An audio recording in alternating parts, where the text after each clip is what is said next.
Hello বন্ধুরা, welcome to my new blog.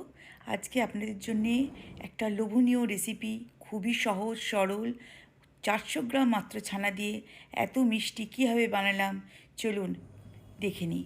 আমি এটা বানাতে এটা কোনো চিনি ব্যবহার করিনি, এখানে জ্যাগরি ব্যবহার করেছি। এই জ্যাগরিটা আমি যে কোনো মল, যে কোনো দোকানে 110 টাকায় এই পুরো কৌটোটা কিনেছি। 8-10টা পিস অল্প একটু কড়াইয়ে জল দিয়ে, মানে 8টার মতন জ্যাগরি দিয়েছি 400 গ্রামের জন্যে। হাফ কাপ থেকে একটু বেশি জল দিয়ে পুরো জ্যাগরিটা গুলে গেলে এর মধ্যে একটু দুধও দিতে পারেন, আমি দুধ ব্যবহার করিনি, আমি জলই দিয়েছি।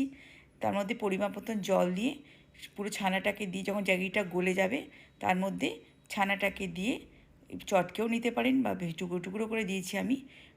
গলে গেলে পুরো ছানাটাকে জ্যাগরির সঙ্গে মিশে গেলে 400 গ্রামের জন্য 3 চামচ সুজি, 3 চামচ ময়দা দিয়েছি। খুব ভালোভাবে নাড়াচাড়া করার পরে যখন পুরো সুজি, ময়দা, ছানা, গুড় সব মিশে গেল, তখন আমি 2 চামচ দিয়েছি এর মধ্যে গাওয়া ঘি। ঘিটাও যখন সুন্দর করে মিশে গেল, দেখবেন কড়া থেকে ছাড়তে শুরু করেছে, তখন একটু এলাচ দিয়ে আমি এটাকে গ্যাসটাকে অফ করে দিলাম। খুব নাড়তে হবে বন্ধু, গ্যাস আঁচটা কমিয়ে, আঁচটাকে খবরদার বাড়াবেন না।